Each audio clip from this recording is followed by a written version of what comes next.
Hello नमस्ते I am Preeti. Welcome to SSC maths English short Mantra. आज जो है हम इंग्लिश ग्रामर का नेक्स्ट टॉपिक कनेक्टर करने जा रहे हैं।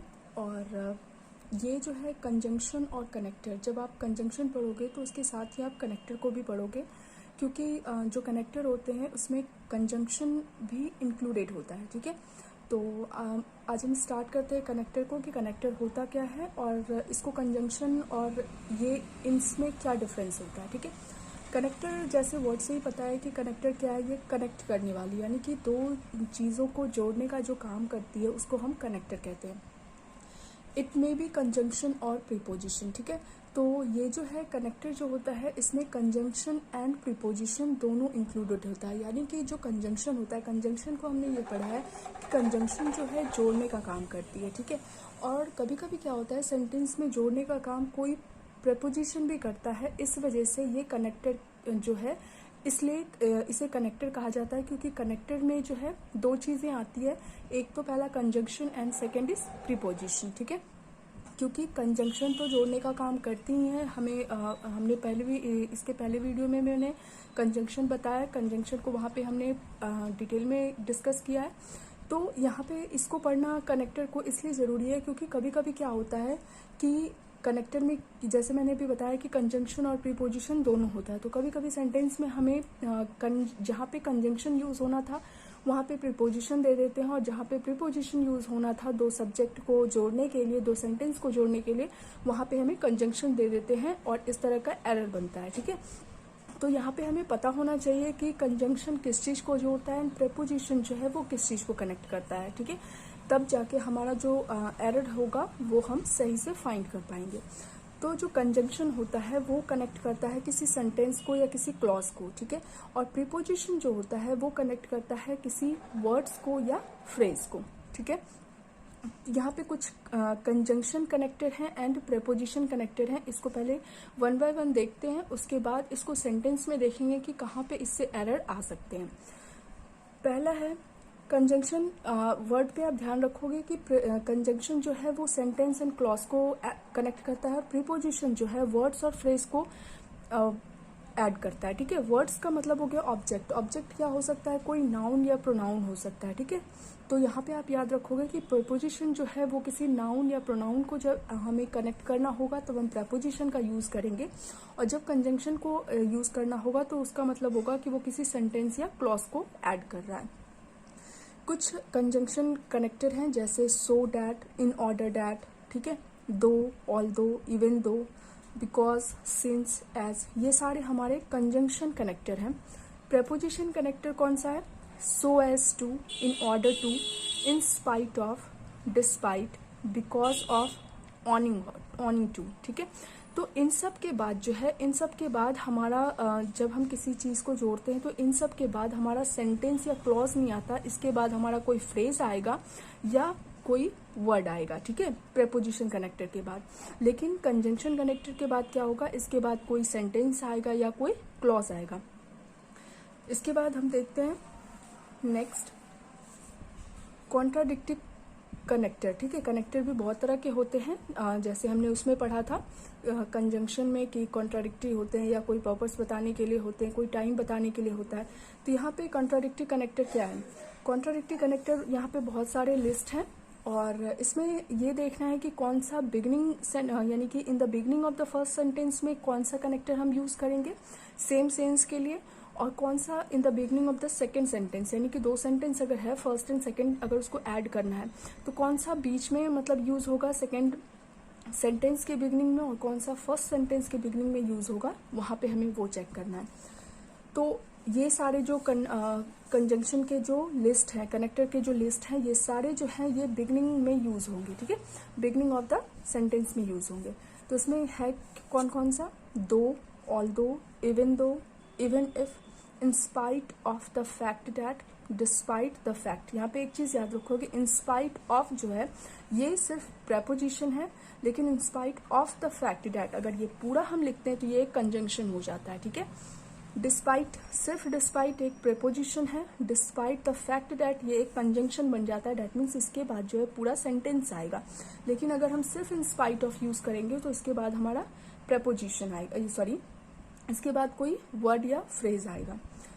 Not with standing, in spite of, despite of, अभी मैंने बताया, कंट्ररी टू। ठीक है, तो यहाँ पे आप देख रहे हो जो दो है, दो कंजंक्शन है, ऑल्दो भी कंजंक्शन है, इवन दो भी कंजंक्शन है, इवन इफ भी कंजंक्शन है, इन स्पाइट ऑफ द फैक्ट भी कंजंक्शन है, डिस्पाइट द फैक्ट डैट भी कंजंक्शन है, नॉट विथ स्टैंडिंग प्रेपोजिशन है, इन स्पाइट ऑफ प्रेपोजिशन है, डिस्पाइट प्रेपोजिशन है, कंट्रेरी टू जो है ये भी प्रेपोजिशन है। दैट मीन्स इन चारों के बाद जो हमारा आएगा वो एक वर्ड आएगा, यानी कोई फ्रेज आएगा या वर्ड आएगा। लेकिन इन सब के बाद जो है जो हमारा कंजंक्शन है उसके बाद हमारा कोई क्लॉज आएगा या पूरा सेंटेंस आएगा। ठीक है, और ये इसलिए है, ये कॉन्ट्राडिक्टरी है, लेकिन ये फर्स्ट सेंटेंस के स्टार्टिंग में यूज होगा, और ये जो है in the beginning of second sentence के में यूज होगा, सेकेंड सेंटेंस के स्टार्टिंग में। बट कंजंक्शन है, however कंजंक्शन है, nevertheless कंजंक्शन है, yet कंजंक्शन है, still कंजंक्शन है, nonetheless कंजंक्शन है, on the contrary कंजंक्शन है, even then भी कंजंक्शन है। तो ये सारे के सारे हमारे क्या है, कंजंक्शन है। अब इस पे जैसे एक एग्जाम्पल देखो, यहाँ पे है although he is healthy he is weak। तो यहाँ पे हमने although का यूज किया, कॉन्ट्रेरी सेंटेंस है, he is healthy he is weak, यानी हेल्दी तो है लेकिन वो वीक है। ठीक है, तो ऑल्दो यहाँ पे क्योंकि फर्स्ट सेंटेंस में लगता है इसलिए यहाँ पे लगा, और बट जो है हमने सेकेंड सेंटेंस में यूज किया है। तो he is healthy but he is weak, इस तरह से हम इसको यूज करेंगे। ठीक है, यहाँ पे इसको एक एग्जाम्पल से देखते हैं। इन spite of his richness he does not help the needy. यहाँ पे आप देख रहे हो इन स्पाइट ऑफ है, डेट इज ये क्या है कि ये है तुम्हारा प्रीपोजिशन का कनेक्टर है। तो प्रीपोजिशनल कनेक्टर होने की वजह से यहाँ पे इसके बाद जो सेंटेंस आएगा वो क्या होगा, एक वर्ड होगा। तो यहाँ पे आप देख रहे हो कि इन स्पाइट ऑफ हिज रिचनेस, ये क्या है, एक वर्ड है, एक फ्रेज है। इस वजह से यहाँ पे हमने इन स्पाइट ऑफ यूज किया, एक प्रीपोजिशनल कनेक्टर को यूज किया। और यहाँ पे आप देख रहे हो as he was ill he did not go to the class. As हमारा कंजंक्शन है, इसलिए इसके बाद हमने क्या किया, एक सेंटेंस या एक क्लॉज को यूज किया है। तो यहाँ पे कभी कभी एरर में क्या दे देता है, इन स्पाइट ऑफ यहाँ पे लिख देगा और आपको ये सेंटेंस सही लगेगा, क्योंकि हमने पढ़ा है कि in spite of he was ill, in spite he was ill या despite he was ill he did not go to the class हमें सही लगता है। मीनिंग के सेम, अगर मीनिंग के अकॉर्डिंग देखोगे तो वो आपको सही लगेगा, लेकिन ये जो अगर ग्रामर के कॉन्सेप्ट से देखोगे तो ये गलत है, क्योंकि इंस्पाइट और डिस्पाइट जो है ये प्रेपोजिशन है, और प्रेपोजिशन अपने बाद हमेशा ऑब्जेक्ट लेके आता है। इस वजह से यहाँ पे ये गलत हो जाएगा। यहाँ पे हमें क्या यूज़ करना पड़ेगा, कंजंक्शन को यूज करना पड़ेगा। होप यहाँ तक क्लियर हो गया होगा कि कंजंक्शन का कनेक्टर कहाँ पे यूज करते हैं, प्रेपोजिशन का कनेक्टर कहाँ पे यूज करते हैं। ठीक है, अभी हमने कॉन्ट्राडिक्टरी कनेक्टर जैसे पढ़ा था, वैसे यहाँ पे कॉज एंड इफेक्ट का कनेक्टर होता है, यानी कंजंक्शन ही होता है। बस हमें यहाँ पे डिफरेंस देखना है कि कौन सा ये कॉज एंड इफेक्ट वाले में से कौन सा कंजंक्शन है, कौन सा प्रेपोजिशन है। तो कॉज में हम बिकॉज का यूज करते हैं कारण बताने के लिए, because, since, for, as, because of, due to, owing to, on account of. ठीक है, तो यहाँ पे आप देख रहे हो कि ये कंजंक्शन है, ये कंजंक्शन है, फोर कंजंक्शन है, एज कंजंक्शन है, बट ये चार जो है ये प्रेपोजिशन है। डेट मीन्स इसके बाद हमारा कोई वर्ड्स आएगा या कोई फ्रेज आएगा, इसके बाद पूरा सेंटेंस नहीं आएगा। ठीक है, आपको बस यहाँ पे यही ध्यान रखना है कि कौन सा प्रेपोजिशन है, कौन सा कंजंक्शन है। रिजल्ट वाले में so, therefore, hence, as a result, consequently, ये सारे कंजंक्शन है। तो इसके बाद हमारा जो सेंटेंस होगा, जो भी सेंटेंस आएगा वो पूरा सेंटेंस होगा या तो वो क्लॉज होगा। ठीक है, इसके बाद हम कोई भी वर्ड्स यूज नहीं करेंगे क्योंकि ये कंजंक्शन है। जैसे यहाँ पे एग्जांपल है ऑन अकाउंट ऑफ बीइंग इल। यहाँ पे आप देख रहे हो ऑन अकाउंट ऑफ क्या है, हमारा प्रेपोजिशनल कनेक्टर है। इसके बाद हमने पूरा सेंटेंस यूज नहीं किया, ये हमारा क्या है, फ्रेज है।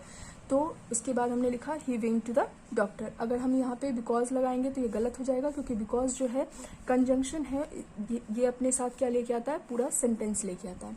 His preparation was good so he got the first rank. अब यहाँ पे एक सेंटेंस है, ये दूसरा सेंटेंस है, इसलिए इसको कनेक्ट करने के लिए हमने एक कंजंक्शन का यूज किया। तो कंजंक्शन हमारा क्या है, सो। ठीक है, पर्पस कनेक्टर क्या होता है, पर्पस बताने के लिए जो भी कनेक्टर को यूज किया जाता है। बस आपको यहाँ पे डिफरेंस ये देखना है, क्योंकि जो आपने अगर कंजंक्शन पढ़ा होगा तो उसमें आपको सब समझ में आएगा कंजंक्शन होता क्या। बस मैं यहाँ पे ये सिर्फ बताने की कोशिश कर रही हूँ कि कौन सा हमें सिर्फ ये पहचानना है यहाँ पे कि प्रपोजिशनल कनेक्टर कौन सा है और कंजंक्शन कौन सा है। तो वहाँ पे जब सेंटेंस हमारे को एरर फाइंड करना हो तो हमें पता हो कि प्रपोजिशन के बाद क्या आता है और कनेक्शन जो कंजंक्शन है उसको कहाँ पे हम जोड़ते हैं। इन ऑर्डर डैट जो है वो कंजंक्शन है, लेकिन इन ऑर्डर टू प्रपोजिशन, और इसमें इन दोनों में हमेशा एरर दिया जाता है कि इन ऑर्डर टू लिख दिया जाता है और पूरा का पूरा सेंटेंस दे दिया जाता है, जबकि इन ऑर्डर टू हमारा प्रपोजिशन है, उसके बाद पूरा सेंटेंस नहीं आता है। तो इन ऑर्डर की जगह पे आपको क्या यूज करना है, इन ऑर्डर डैट। ठीक है, सो डैट कंजंक्शन है, इसके बाद पूरा सेंटेंस आ सकता है। सो एज टू प्रपोजिशन है, इसके बाद पूरा सेंटेंस नहीं आएगा, सिर्फ आपका कोई वर्ड या कोई फ्रेज यूज होगा। ठीक है, तो ये हमें बस ये याद रखना है।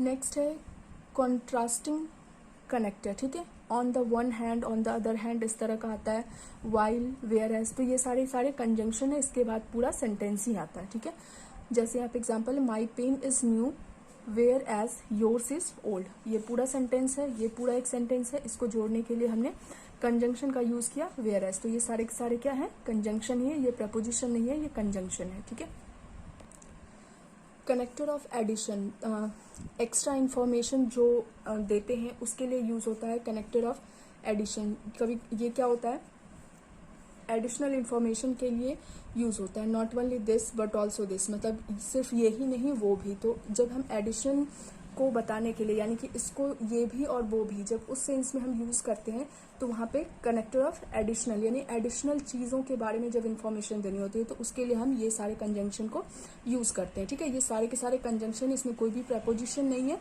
ये सारे कंजंक्शन है। तो कंजंक्शन के बाद हमारा क्या आता है, पूरा सेंटेंस आता है।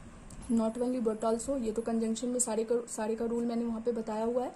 फिर भी यहाँ पे बस आपको यहाँ जो कनेक्टर है, यहाँ पे सिर्फ आपको बेसिक जो चीज़ें हैं बस ये याद रखनी है कि कौन सा कनेक्टर जो है वो प्रपोजिशन है और कौन सा कंजंक्शन है। बस यहाँ पे बस और कुछ नहीं, बस यहीं पे यही ध्यान रखना है। ठीक है, तो कनेक्टर ऑफ एडिशन कौन सा है, not only but also, either और, neither nor, moreover, furthermore, in addition भी लिखा जा सकता है या इन एडिशन टू भी लिखा जा सकता है, ऑल्सो, बिसाइड्स, लाइकवाइज। तो ये सारे जो है एडिशनल इन्फॉर्मेशन, जब हम एडिशन कोई ज़्यादा चीज़ों को जोड़ने का जो काम करते हैं उनके लिए हम ये कंजंक्शन का यूज़ करते हैं। हाईलाइटिंग कंजंक्शन, हाईलाइटिंग कंजंक्शन होता है कि किसी सेंटेंस पे हमें ज़्यादा फोकस करना होता है या ज़्यादा जोर देना होता है तो हम वहाँ पे हाईलाइटिंग कनेक्टर का यूज़ करते हैं। जैसे, और ये सब कौन कौन से हैं, with reference to, regarding, as regard, as far, as for, as far as is concerned. ये सारे जो है हाईलाइटिंग कनेक्टर हैं जो कि किसी भी सेंटेंस को किसी सेंटेंस का जो एक सेंटेंस होता है उसको ज़्यादा हाईलाइट करने के लिए यूज़ किया जाता है, उस पर ज़्यादा प्रेशर या फोकस देने के लिए यूज़ किया जाता है। ठीक है, ये सारे के सारे कंजंक्शन है, इसके बाद पूरा सेंटेंस आएगा। जैसे यहाँ पे एग्जाम्पल है, the government seems serious as regard the country's relation with its neighbourhood. ठीक है, नेबर्स, यानी कि जो गवर्नमेंट है वो सीरियस दिख रही है, किसके रिगार्ड में, कैसे सीरियस दिख रही है, किस मैटर में सीरियस दिख रही है, तो कंट्री का जो रिलेशन है अपने पड़ोसी देश के साथ, उसके रिगार्ड में जो गवर्नमेंट है वो सीरियस हो रही है। ठीक है, तो यहाँ पे एज रिगार्ड जो है ये इस चीज़ को फोकस करने के लिए था कि जो कंट्री का जो रिलेशन दूसरे देशों के साथ है उसके बारे में। ठीक है, कंडीशन कनेक्टर, कंडीशन बताने के लिए जो कनेक्टर का यूज़ होता है, जैसे if, unless, suppose, supposing, supposing that होता है। कभी कभी एरर में सपोजिंग इफ़ लिख देते हैं जो कि गलत है। सपोजिंग के साथ या तो सपोज लिखोगे या सपोजिंग लिखोगे, या सपोजिंग के साथ हम डैट भी कभी कभी यूज़ करते हैं।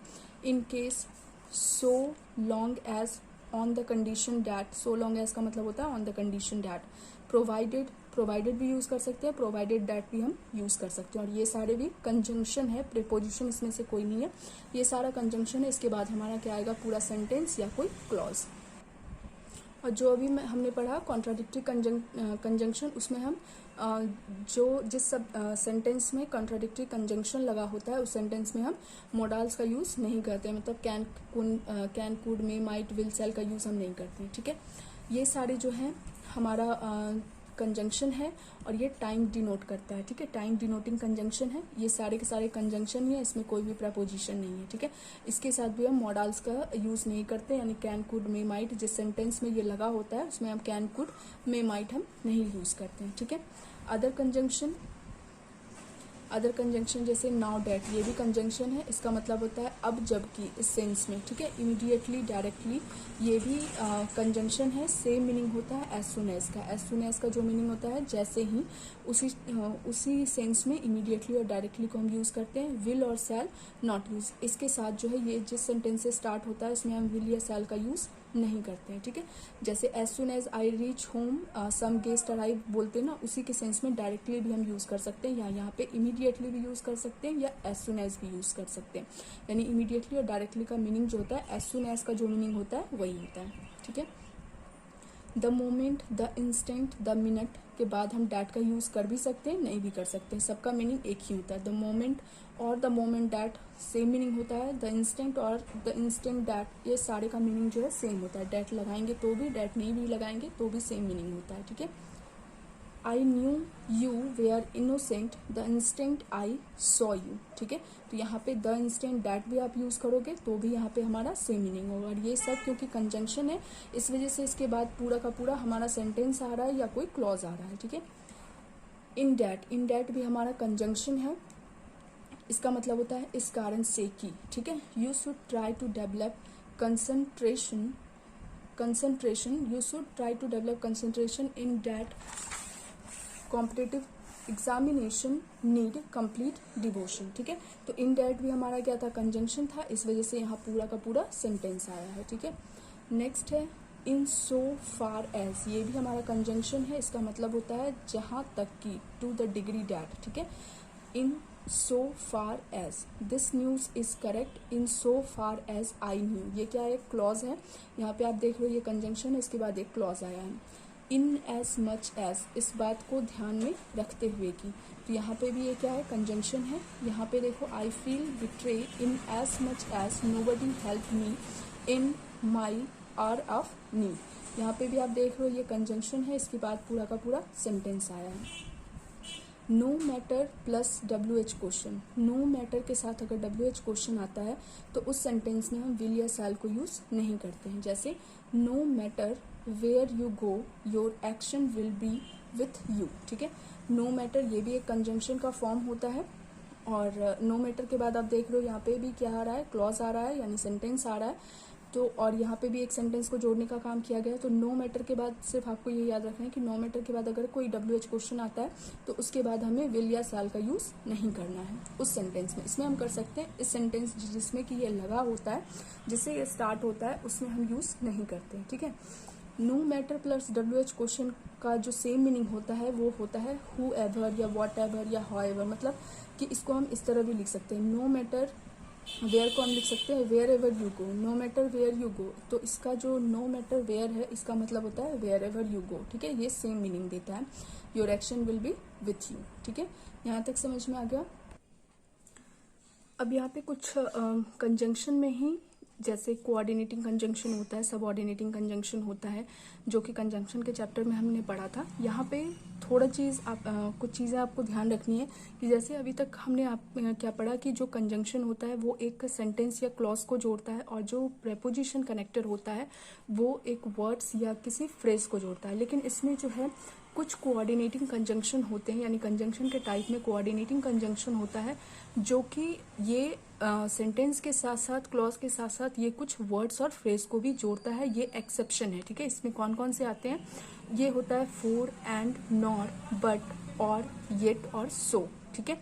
तो इसको ऐसे याद कर सकते हैं, फन बॉयज करके इसको याद करने का ट्रिक है, फॉर एंड नॉर बट और येट सो, ठीक है। ये है कोऑर्डिनेटिंग कंजंक्शन।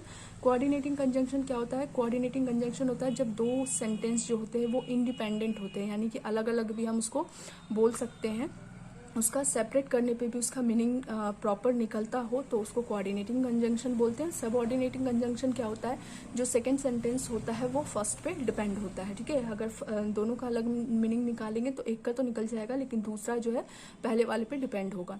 तो यहाँ पे सिर्फ कंजंक्शन का ये जो टाइप है कोऑर्डिनेटिंग कंजंक्शन में, जो ये 6 7 जो कंजंक्शन है, ये एक आप बोल सकते हो कि एक्सेप्शन है कि ये क्लॉज सेंटेंस के साथ साथ वर्ड और फ्रेज को भी ऐड करता है, ठीक है। क्योंकि ये जो है, वैसे तो हमें देखने से क्या लगेगा कि ये जैसे हमने अभी पढ़ा है कि कंजंक्शन क्या होता है कि सेंटेंस और क्लॉज को जोड़ता है। तो यहाँ पे आप गलत कर सकते हो कि ये, क्योंकि ये क्या करता है, ये एक वर्ड और फ्रेज को भी ऐड करता है। तो यहाँ पे आप सोचोगे कि ये कंजंक्शन है तो ये वर्ड और फ्रेज को ऐड नहीं करेगा, इसकी जगह पे कुछ और यूज़ करने लगोगे। तो यहाँ पे आपको ये याद रखना है कि एक एक्सेप्शन की तरह आप याद कर सकते हो कि जो कोऑर्डिनेटिंग कंजंक्शन है ये साथ, ये क्या करते हैं, सेंटेंस और क्लॉज के साथ साथ वर्ड और फ्रेज को भी ऐड करते हैं। जैसे सी इज़ ब्यूटीफुल येट ब्रेव, अब यहाँ पे येट लिखा हुआ है, ब्यूटीफुल और ब्रेव ये क्या है, वर्ड्स हैं। तो यहाँ पे ये क्या है, वर्ड्स को भी ऐड कर रहा है, लेकिन येट है क्या, ये कंजंक्शन है। ठीक है, इसमें क्या क्या चीज़ें याद रखनी है आपको। We have to careful while using it in sentence, जब भी इसका कहीं पे यूज़ होता है हमें ये थोड़ा इसके लिए कोई ट्रिक नहीं है, बस आपको इसको प्रैक्टिस करके आपको समझ में आएगा कि इसको कैसे यूज़ करना है। जैसे यहाँ पे जब आप ये सेंटेंस पूरा पढ़ोगे, a human body adjust itself to the changing climate by adopting the rate of metabolism to maintain the temperature and developing a different food habit. ठीक है, डेवलप में यहाँ पे फिल इन द ब्लैंक्स अगर होता, तो यहाँ पे आप देख रहे हो दो वर्ब है और यहाँ पे एंड से हमें जोड़ना है, ये एंड है हमारा। ठीक है, अब यहाँ पे सिर्फ आप ये कंफ्यूज हो जाओगे कि एंड जो है वो किसको जोड़ रहा है, एडजस्ट को अगर ये एंड जोड़ रहा है तो एडजस्ट के साथ यहाँ पे डेवलप होना चाहिए, इसके अकॉर्डिंग ये वर्ब होना चाहिए। जैसे ये वर्ब का फर्स्ट फॉर्म है तो यहाँ पे भी वर्ब का फर्स्ट फॉर्म होना चाहिए, और अगर दूसरा वर्ब देखो तो ये आईएनजी का फॉर्म है तो यहाँ पे वर्ब का आईएनजी फॉर्म होगा। तो यहाँ पे आपको थोड़ा सा अपना सेंस यूज़ करना होगा कि ये जो कनेक्शन जो कनेक्ट कर रहा है कंजंक्शन, वो किसको कनेक्ट कर रहा है, इसको कनेक्ट कर रहा है या इसको कनेक्ट कर रहा है। ठीक है, इस वाले जो सेंटेंस या वर्ड्स बोलो, इसको ये किसके साथ रिलेट कर रहा है, इसके साथ या इसके साथ। तो जब आप इसको पढ़ोगे, थोड़ा सा समझोगे, तब आपको समझ में आएगा कि ये जो एंड है ये इस वाले के लिए है, बाय अडॉप्टिंग, यानी यहाँ तक हमारा पूरा सेंटेंस कंप्लीट हो चुका था और इस दो को ये कनेक्ट कर रहा है, दो वर्ड्स को। ठीक है, तो यहाँ पे बस आपको ये ध्यान रखना है, क्योंकि ये पूरा सेंटेंस नहीं है। ठीक है, ये पूरा सेंटेंस होता तब तो हमें कोई दिक्कत नहीं होती, लेकिन एंड जो है, क्योंकि हमने अभी पढ़ा कि एंड वर्ड्स और फ्रेज दोनों को ऐड करता है, तो यहाँ पे ये एक फ्रेज की तरह आप मान सकते हो, developing a different food habit. ठीक है, ये एक पूरा कंप्लीट सेंटेंस नहीं है और इसको हमें जोड़ना है। तो यहाँ पे सिर्फ आपको ये ध्यान रखना है कि ये इसके अकॉर्डिंग इसको ये जोड़ रहा है या इसको जोड़ रहा है। ठीक है, फिर यहाँ पे कोई प्रॉब्लम नहीं है। नेक्स्ट है, if two infinite are connected by coordinating conjunction no need to write other verb with to। जैसे कि दो इन्फिनेटिव होता है, इन्फिनाइट लिखा है मैंने, इन्फिनेटिव होगा। ठीक है, इन्फिनेटिव होता है जब 2+v1 को हम फॉर्म में उसको लिखते हैं, उसको इन्फिनेटिव बोलते हैं। ठीक है, जैसे I want to rest for a while and to get my energy back, दो इन्फिनेटिव है, जैसे टू रेस्ट इन्फिनेटिव है और टू गेट यहाँ पे इन्फिनेटिव है। लेकिन यहाँ पे ये कहा जा रहा है कि जब भी हम दो सेंटेंस या वर्ड्स को कोऑर्डिनेटिंग कंजंक्शन के साथ ऐड करते हैं, तो अगर दो इन्फिनेटिव को ऐड कर रहे हैं तो फर्स्ट वाला इन्फिनेटिव को ऐड किया हमने टू से, तो दूसरे में हमें टू लिखने की ज़रूरत नहीं है, ये दोनों के लिए कॉमन हो जाता है। ठीक है, तो यहाँ पे ये याद रखोगे कि जब भी हम कोऑर्डिनेटिंग कंजंक्शन का यूज़ करेंगे और कोई इन्फिनेटिव का यूज़ हुआ है तो सिर्फ हम पहले में ही 2+v1 लगाएंगे, जिसमें यूज़ होता है बेयर इन्फिनेटिव में भी, कोई बेयर इन्फिनेटिव वर्ब लेता है, तो जो वर्ब इन्फिनेटिव लेगा यानी कि 2+v1 लेगा उसके केस में है।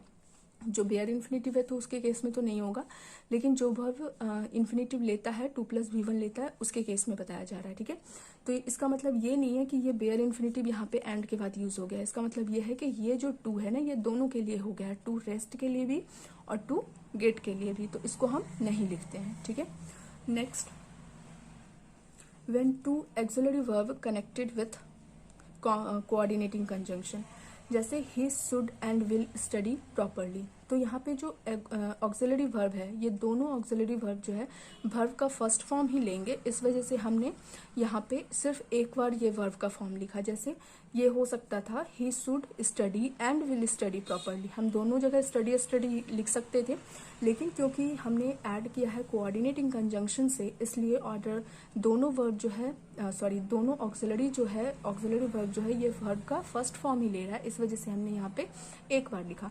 लेकिन कोई वर्ब अगर दोनों अलग अलग फॉर्म लेगा तो फिर हमें अलग अलग लिखना पड़ेगा। जैसे you are practising and must practise regularly, verb का तो एक ही फॉर्म है प्रैक्टिस भी है, ये भी प्रैक्टिस ही है, लेकिन क्योंकि यू आर है, आर हमेशा आईएनजी फॉर्म लेता है, तो you are practising ING form ले रहा है, और मस्ट जो है हमेशा वर्ब का फर्स्ट फॉर्म लेता है, इसलिए हमें दोनों वर्ब को लिखना पड़ा। लेकिन अगर ये मस्ट भी V1 लेता और आर भी अगर V1 लेता तो फिर हम एक ही वर्ब को यहाँ पे लिखते हैं, जैसे हमने फर्स्ट वाले में किया है। ठीक है, तो यहाँ पे आप याद रखोगे जब भी कोऑर्डिनेटिंग कंजंक्शन का हम यूज़ करेंगे तो यहाँ पे अगर वो सेम फॉर्म ऑफ वर्ब ले रहा है तो एक ही बार हम उस वर्ब को लिखेंगे। अगर वो डिफरेंट फॉर्म ऑफ वर्ब का यूज़ कर रहा है, जैसे यहाँ पे V1 का यूज़ कर रहा है, यहाँ पे V4 का, तो वहाँ पे अलग अलग फॉर्म को आपको लिखना है। एड मोर देन 2 वर्ब, अगर किसी सेंटेंस में हमें 2 वर्ब को यूज़ करना है, ठीक है, 2 या 2 से ज़्यादा वर्ब को यूज़ करना है, तो हम इसको कैसे यूज़ करते हैं, you must study regularly, comma, exercise daily and relax properly, यानी कि पहले कॉमा कॉमा कॉमा से यूज़ करेंगे और जो लास्ट का वर्ब बचेगा उसमें हम एंड का यूज़ करते हैं। हम ऐसे नहीं लिखेंगे you must study regularly and exercise daily and relax properly. ठीक है, हम कैसे इसको यूज़ करेंगे, you must study regularly, comma, exercise daily and relax properly. ये सब चीज़ें छोटी छोटी चीज लगती है, लेकिन जब एरर में आता है तो हम कंफ्यूज हो जाते हैं कि इसमें क्या एरर है। ठीक है, इस वजह से यहाँ पे छोटे से छोटे चीज़ों को भी आपको यहाँ पे ध्यान रखना होगा। नेक्स्ट है, तो यहाँ जो है, यहाँ तक हमारा कोऑर्डिनेटिंग कंजंक्शन में जो रूल था, यानी कि जो 4 कोऑर्डिनेटिंग कंजंक्शन है उसके केस को आपको ध्यान में रखना है, क्योंकि वो जो है एक कंजंक्शन की तरह भी यूज़ कर रहा है, वो एक प्रेपोजिशन की तरह भी यूज़ होता है। क्यों, क्योंकि वो क्या कर रहा है, एक वर्ड्स को भी ऐड कर रहा है और एक फ्रेज को भी ऐड कर रहा है, इस वजह से उस पर ज़्यादा फोकस देना ज़रूरी है। सबऑर्डिनेटिंग कंजंक्शन क्या होता है, अभी मैंने बता दिया कि जो 2 सेंटेंस को वो ऐड करता है तो एक सेंटेंस जो है वो डिपेंड होता है दूसरे सेंटेंस पे, उसको बोलते हैं वैसे सेंटेंस को कोऑर्डिनेटिंग कंजंक्शन, यानी ऐसे सेंटेंस को जोड़ने वाला जो कंजंक्शन होता है उसको बोलते हैं सबऑर्डिनेटिंग कंजंक्शन। इसमें बहुत सारे होते हैं, जैसे टाइम डिनोटिंग कंजंक्शन, जो कंजंक्शन का हम वीडियो है वहाँ पे मैंने इसके बारे में डिटेल से बताया, तो इसमें ज़्यादा कुछ हम पढ़े ही नहीं। हाँ, वहाँ पे जो चीज़ें छूट गई थी बस वहाँ पे इसको यहाँ पे थोड़ा डिस्कस कर लेते हैं। तो ये कुछ टाइम डिनोटिंग कंजंक्शन है, इसमें सिर्फ ये याद रखना है कि वाइल, बिफोर और आफ्टर के बाद या तो कंप्लीट सेंटेंस आएगा, लेकिन अगर पूरा कंप्लीट सेंटेंस नहीं आ रहा है तो हम उसका आईएनजी का फॉर्म भी यूज़ कर सकते हैं। ठीक है, जैसे give me a call after reaching home, तो आफ्टर क्या है, हमारा कंजंक्शन है, लेकिन इसके बाद रिचिंग होम या तो पूरा सेंटेंस भी आ सकता है या वर्ब का आईएनजी फॉर्म आएगा। और ये जो है व्हेन, सिंस, वंस, अनटिल, इसके बाद या तो कंप्लीट सेंटेंस भी आ सकता है या वर्ब का थर्ड फॉर्म भी आ सकता है। ठीक है, तो यहाँ पे जैसे आप देख रहे हो example, give me a call once reached home, तो यहाँ पे आपको बस ये याद रखना है कि वाइल, बिफोर और आफ्टर के बाद अगर कंप्लीट सेंटेंस नहीं आया तो वर्ब आया है तो वर्ब का आईएनजी फॉर्म यूज़ करना है, और व्हेन, सिंस, वंस, अनटिल अगर है, अगर कंप्लीट फॉर्म नहीं आया है तो हमें वर्ब का थर्ड फॉर्म लिखना है। तो यहाँ पे एरर आपका कैसे आ सकता है, give me a call when reaching home, when लिख देगा और रीचिंग होम दे देगा, लेकिन वैन के बाद हमें क्या यूज़ करना है, वर्ब का थर्ड फॉर्म यूज़ करना है। ठीक है, नेक्स्ट है have to write a conjunction twice in a sentence, अगर किसी सेंटेंस में हमें एक ही कंजंक्शन को 2 बार यूज़ करना है तो भी हम उसको एंड और से ऐड करके यूज़ कर सकते हैं। जैसे you said so because you are angry, and और लिख सकते हैं एंड और because you wanted to hurt me. ठीक है, तो यहाँ पे आप देख रहे हो ये एक कंजंक्शन है, इस कंजंक्शन को हमने इसी सेंटेंस में 2 बार यूज़ किया, यहाँ पे बिकॉज, यहाँ पे बिकॉज, तो इसको जब हम 2 बार यूज़ करेंगे तो एंड या और से यूज़ करेंगे। नेक्स्ट है if, when, while, until, once, unless, though, although के बाद अगर preposition plus pronoun plus be I N G मतलब बी का जो फॉर्म है इज आर एम वो यूज़ होना चाहिए। जैसे हम यहाँ पे इसका मतलब ये हुआ कि अगर हमारे को ये सारा कंजंक्शन दिया हुआ है तो उसके बाद अगर प्रोनाउन आता है तो प्रोनाउन के साथ बी का फॉर्म यानी इज आर एम का फॉर्म यूज़ कर भी सकते हैं या नहीं भी यूज़ कर सकते हैं, हम उसको स्किप भी कर सकते हैं। जैसे when you are diving deep sea you should have necessary equipments. ठीक है, तो यहाँ पे आप वैन जो ये प्रोनाउन हो गया और वी का इज़ारम फॉर्म जो है, वी का जो फॉर्म है इज़ारम, उसको आप स्किप भी कर सकते हो, नहीं भी लिख सकते हो। जैसे कि ये हो जाएगा फिर व्हेन डाइविंग डीप सी, ऐसे भी हम बोलेंगे तो भी सही है, अगर लिख देंगे तो भी गलत नहीं है, हम इस तरह से दोनों को यूज़ कर सकते हैं। यहाँ पे कुछ कंजंक्शन है जिसको ऐसे याद रख सकते हो पॉइंट से कि बिसाइड्स जो है हम ऐड करने के लिए यूज़ करते हैं, एक्सेप्ट सेपरेट करने के लिए, दो चीज़ों को अपार्ट फ्रॉम जो है इन दोनों के सेंस में यूज़ कर सकते हैं, यानी ऐड करने के भी सेंस में और एक्सेप्ट करने के भी सेंस में, ठीक है। सेपरेट करने के सेंस में यूज़ कर सकते हैं, जैसे हम बोलते हैं ना कि ही एक्सेप्ट राम, इस तरह से, तो यहाँ पे अपार्ट फ्रॉम दोनों के सेंस में यूज़ हो सकता है। All, none, every, any, no, everything, nobody, no, everything, anybody, nobody plus but. Except के सेंस में जो हम बट का यूज़ करते हैं, एक्सेप्ट नहीं लिखते हैं, जैसे no one but Ram came forward to help me, ठीक है। तो यहाँ पे नो वन के बाद बट का यूज़ होगा एक्सेप्ट करने। बट फोर का जो मतलब होता है वो विदाउट होता है, तो यहाँ पे हो गया इसका जैसे meaning, I would not have been successful but for my guide's help। तो बट फोर का यहाँ जो मीनिंग होता है वो होता है विदाउट। तो यहाँ पे जो है ये हमारा कनेक्टर ख़त्म हो गया है। कनेक्टर में बेसिकली यही था कि जो हमें ये पहचानना है कि जो कौन सा प्रेपोजिशन कनेक्टर है और कौन सा कंजंक्शन कनेक्टर है। उसके बाद हमें सेंटेंस में ध्यान देखना है कि इसके बाद प्रेपोजिशन है तो उसके बाद क्या आया है, कंजंक्शन है तो उसके बाद सेंटेंस है या क्लॉज है, और अगर प्रेपोजिशन है तो उसके बाद फ्रेज है या वर्ड्स है, ठीक है। बस यहाँ पे इसमें यही ध्यान रखना है। तो जब भी आप कंजंक्शन पढ़ोगे तो उसके साथ ही साथ कनेक्टर को भी पढ़ोगे तो आपको डिफरेंस पता चल जाएगा, और जो कनेक्टर का प्रैक्टिस आप कर लोगे तो आपको पता चलेगा कि हाँ कहाँ पे वो जो मिसिंग हो रही थी कुछ चीज़ें, कि कनेक्टर को कहाँ पे कैसे यूज़ कर रहे थे और कंजंक्शन को कहाँ पे यूज़ कर रहे थे, ठीक है। Thank you.